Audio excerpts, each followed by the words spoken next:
I wish it was that easy to just see the ball hit the ball, but sometimes we need a little better plan or an approach than that. All right, Ralphie Aversa with USA Today Sports, and we get a chance to chat with the three-time World Series champion from the Los Angeles Dodgers, Kike Hernandez. Kike, thank you so much for the time. Very interesting reason why we're chatting today. We'll get to that in a second, but I'd be remiss if I didn't first ask, how's the elbow? It's doing well, man. Thanks for asking. We're pretty ahead of schedule right now, so it's looking like we're on track for being activated as soon as the 60-day IL ends, and we can say that it's probably the best case scenario. It was a pretty complicated surgery, and the only thing that could go wrong was to come back too early. But it's feeling great, and we're taking our precautionary steps to making sure that once I'm back, I'm back for good, and we don't have any more issues with the elbow. Have you resumed any type of baseball activities yet? Oh yeah, I'm doing pretty much everything except for facing live pitching yet. That's pretty much the last step. I'm swinging 4 times a week right now with bats on a bat speed program, and once we clear that in the next 2 weeks, I think I'm gonna start facing pitching, and hopefully I can go on a rehab assignment at the beginning of May. That was going to be my next question. Gotcha. So you're targeting what? Probably end of May then, early June? Yeah, the earliest I can come back is May 24th, but that is a day game, a Sunday day game in Milwaukee, and I'm pretty sure they're not going to want me to fly to Milwaukee to play a day game to then fly all the way back to LA. So I think we're going to be back on the roster on May 25th, which is a Monday in LA against the Rockies. We obviously saw, when you revealed this surgery, what that elbow looked like at the end of last season, and the fact that you were playing hurt throughout the postseason and into the World Series with it as well. That kind of gamer mentality, is that infectious amongst the Dodger clubhouse? Because obviously, throughout that World Series, we learned about you, but then, you obviously think of Yamamoto and what he did. That was the stuff of legends. Is that kind of a mentality that you maybe helped to foster in that clubhouse or no? It's kind of, what are we playing for, And if we're being honest, in October, there's not a single person that's 100%. We've already played for 7.5 months, and we're human. Our human body gets tired. It's a long season. The traveling is something that not a lot of people talk about, but the traveling is really tough on the bodies. And after playing for that long, you're giving it your all, and whatever you have left, it's you're gonna empty the tank because you're playing for what you're trying to do, which is win a World Series. And of course, I don't think what I did has anything on what Yamamoto did, pitching on back-to-back days. That was incredible, and that was like superhuman stuff right there. We are speaking for a health-related reason. At least that's why you're doing this interview. I guess let's go back to when you were struggling at the plate. You maybe thought that there might be something wrong with your vision, and you get an in-person eye exam. What was that whole process like for you? Yeah, man.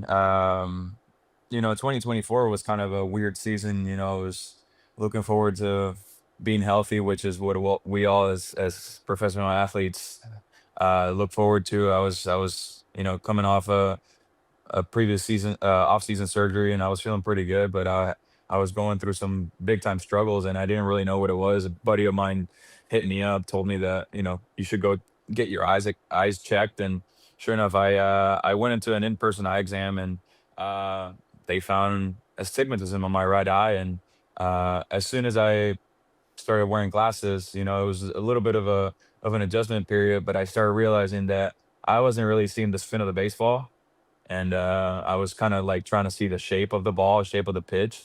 So once I started seeing the ball clearly, results started coming back, and obviously confidence came along with it. And to start the year last year, we became a spokesperson for the American Optometric Association, and they've helped me a lot to not just learn about the eye health in general, but obviously being a father of two now, and all these things, you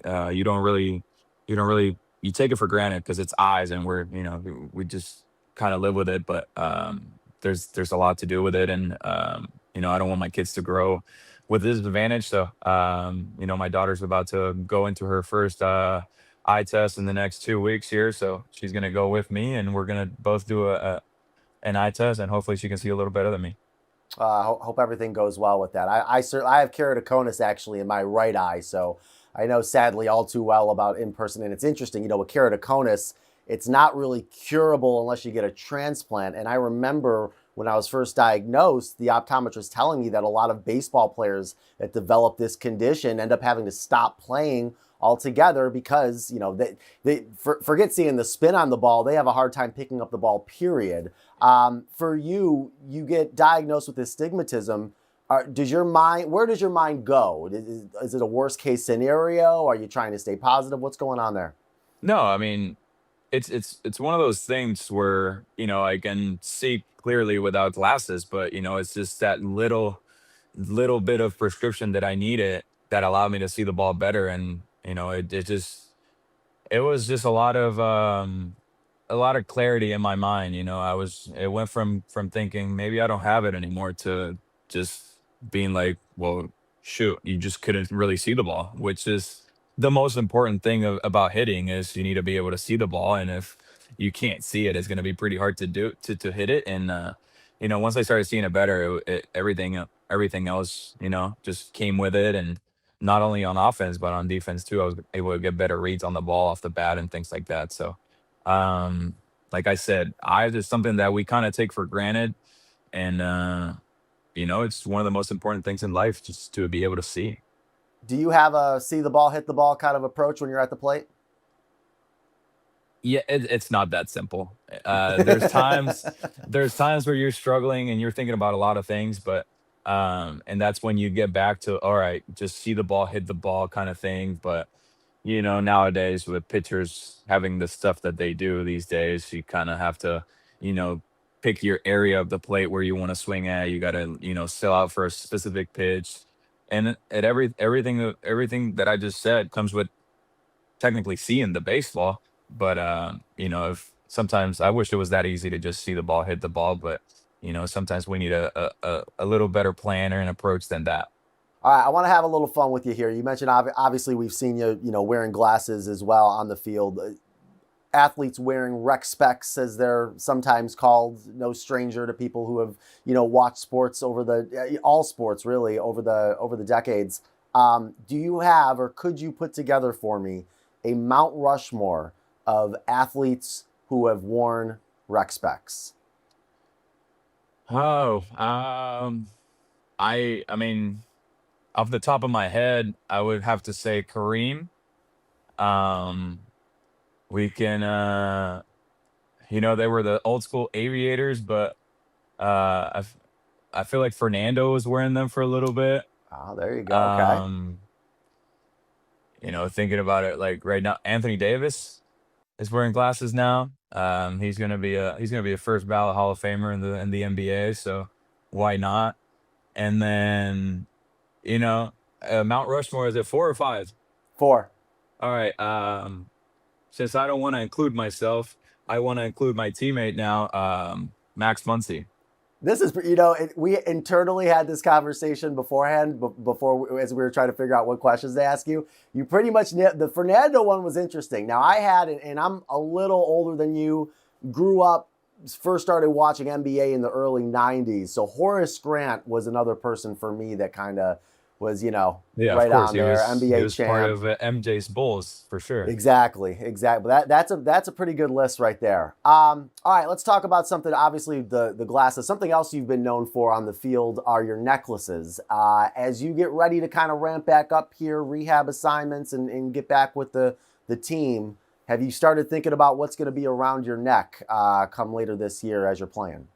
Yeah, I work with Happy Jewelers, and in the off season they asked me to give them ideas for what I wanted for this year, and I gave them a list of ideas between things that I like, things that my wife likes, things that my daughter likes, and I gave them like 6 or 7 ideas. So far, they come back to me with 2 necklaces that are already ready, and I have upstairs and at the house, waiting for me to start playing again to start wearing them. But hopefully, there's a couple more that are coming that should be like even more fun. But Yeah, necklaces is something that I really never thought that I was gonna be like known for, but as it become more normalized in baseball, I start wearing them, and I just wanted something different from what everybody else was wearing, and I wanted to, as you can see in my hair, I like colors and I like colorful necklaces and things like that, and they kind of look good on TV and with a uniform. So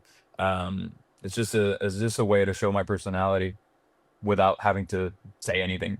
The ones that you have right now, the two, will you break those out during your rehab assignment, or will you wait till you're back with the team? It's tough. It's tough. I haven't thought about it like that, but I might just wait till I'm back in the big leagues to wear big league necklaces. Some and it's funny actually. Speaking about eyes and getting your eyesight right, I like you. I'm a big fan of the hobby.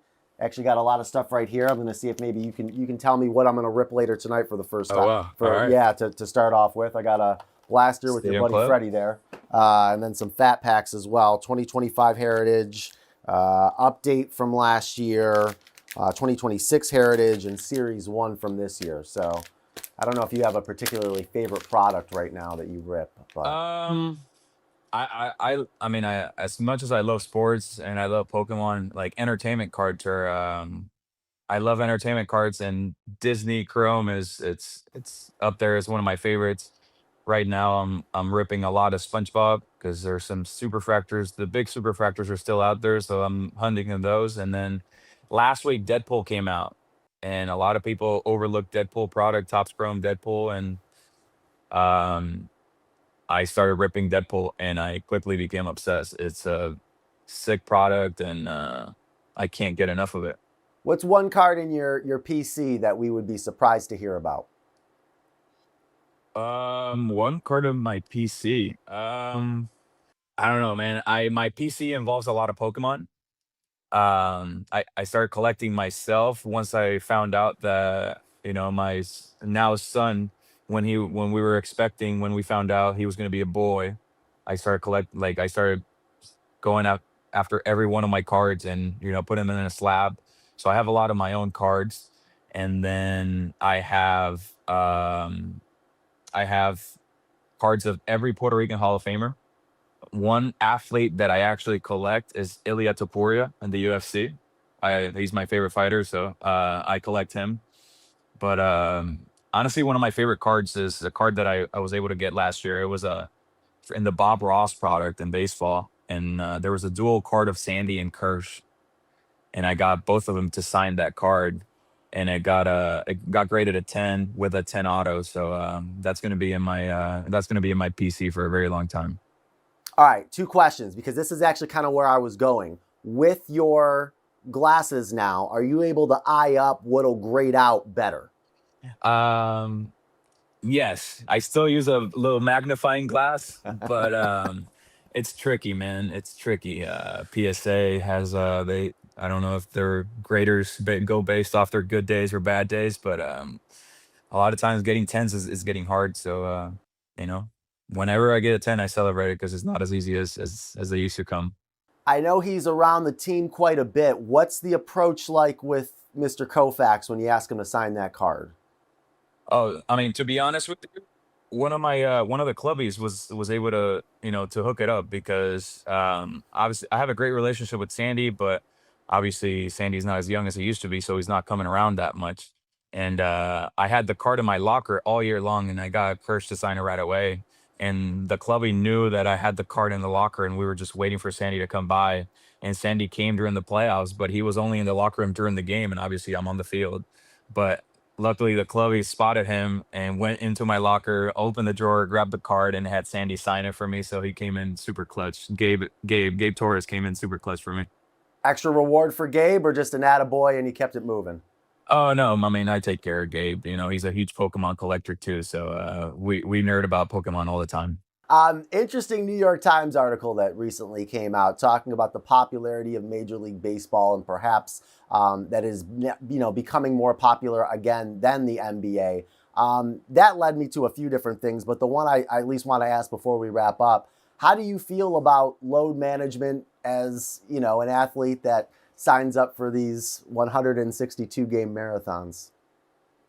I mean, there's not as much load management in baseball as there is in other sports or complaints about it. But I mean, we have by far the most ruthless schedule in all of pro sports. So, baseball players need their days off, and I'm sure other sports need their days off too. There's a lot more cardio involved, and in the basketball, I don't know what the situation with hockey is. NFL plays once a week, um, but in terms of baseball, man, you don't really see that many guys playing 162 anymore, and it's for a reason. It's tough on the body, and I think there's still a lot of guys that are only taking like 2 or 3 days off of a year, and that's everybody. Nobody wants days off because a lot of times when you get a day off, it like gets you out of whack, whether it's at the plate with your timing or whatever. Um, for me, my body, when it's just a normal day off, I come back to the field the next day and my body just doesn't feel right because your body's just so used to going through the grind of things that you would just much rather just keep going and wearing yourself out than taking a day of doing nothing. So, I mean, it is what it is, man. Unless you've gone through it and understand what it takes to be able to, post on the field 7 days a week for 8 months, you'll never understand that. But it is what it is. If you're trying to compete and you want the best product possible, once October comes, in our case, that's when we play the playoffs. Then you probably want to give your guys a little bit extra time and avoid any risk of injury. The Dodgers are doing it. When they just open up these blank checkbooks and go out there and is this bad? I mean, obviously this is the reason why they're going to go into negotiations. Is this bad for baseball? Well, I mean, here's how I look at it. And basketball is in a way different position than baseball, because basketball is a best player wins sport. You got to get one of them. You got to get one of the great players in order to, you can go from 29 wins to 61 wins if David Robinson's on your team, right? That can happen. But the thing that hits me is, how hard are you trying to win if you're the Pittsburgh Pirates? Are you actually trying to win? Are you telling me that you're doing the very best you can do? Part of the narrative that bothers me is, I'm not saying that the finances are out of control. I mean, if you're the Minnesota Twins, you're not going to be able to get certain guys. And it is true that the Dodgers are off the charts in terms of payroll. However, how much money do you actually need to win? You don't need the Dodgers payroll to win games. The Brewers last year, they beat the Dodgers during the regular season, lost to them during the playoffs. The Dodgers were back-to-back nights away from losing. They were one play away from losing. You don't have to match them salary for salary, dollar for dollar. And I feel like, do you need some sort of cost control? You probably do at some level, but do you actually need a salary cap for baseball to be good? No. And the reason why I say that is because go back and look at all the teams who have won over the past 20 years. More baseball teams, if you go back to the Yankee dynasty back in 2000, the last time they had won back-to-back championships, more teams in baseball have won the World Series than any other sport. So what does that actually really tell you? I think what's really happening is that there's an anti-labor feeling in this country. There's an anti-player movement in this country. It's always been there. And they just want baseball players to get in line, and the players won't do it. Good. The Athletic wrote a story about baseball has overtaken basketball as the second most popular sport in America. Thoughts? Based on what? I mean, I don't know. Based on what's the measure? Yeah. What's the I know metrics? we all know that people love to argue and complain about basketball. We know that no matter what, if the sport is fun, people say, "Oh, well, the ratings are down." Right? They always find a way to complain about basketball. Just as well as baseball, people always find a way to complain about baseball. So I don't. Hard to tell. Hard to tell. I think especially too because you got to take in consideration how big basketball is on social media. That's and right. How a lot of people consume instead of my kids love basketball, but they'll rarely watch a game, but they'll catch the highlights on social media. So you were born in 1980. Yep. Right. So I got you by a few years. So when I was a kid, Reggie Jackson was our guy. Even though I'm a Bostonian, baseball had national stars. Wherever you went, somebody knew when they saw Pete Rose or when they saw Reggie. You knew who those guys were. The last time baseball really had a national guy where no matter where you were, if you were in Iowa, LA, Miami, everybody knew. It's probably Ken Griffey Jr. Ken Griffey? Probably Ken Griffey Jr., right? Right around 93, 94, when he was really, really cranking. Baseball made a conscious decision to be a regional sport. And that's a decision that they made. Are you really going to tell me that you don't believe that a baseball player can capture the country the way they used to? The argument in baseball is that no, we're a regional sport. So our guys have very, very high Q ratings in our individual cities, but we don't have a LeBron, we don't have a Kobe, we don't have a Tom Brady. But I don't really think that's the case. I think you've got Shohei Ohtani. Are you really going to tell me that you cannot have him be a national superstar? So you feel it's the effort behind him or behind these players pushing it? Because I remember in my teenage years, I mean, there was a ton of guys you just met. My teenage years are in the mid 90s to late 90s, and there was Griffey, McGuire, Bonds, so exactly. You name them, and these were all recognizable faces, no matter where you were, household names in the country. No, baseball decided it was regional. And obviously you've got some language barrier stuff with some, Ohtani's not speaking English. Remember Sammy Sosa, when they were doing the Pepsi commercials back in the 90s, he would just smile. He would just smile at the camera. So you do have to have some sort of star power. You got to decide that you want to be a superstar. But I've just always rejected the idea that because it's baseball, you can't be national, because we remember that was not the case.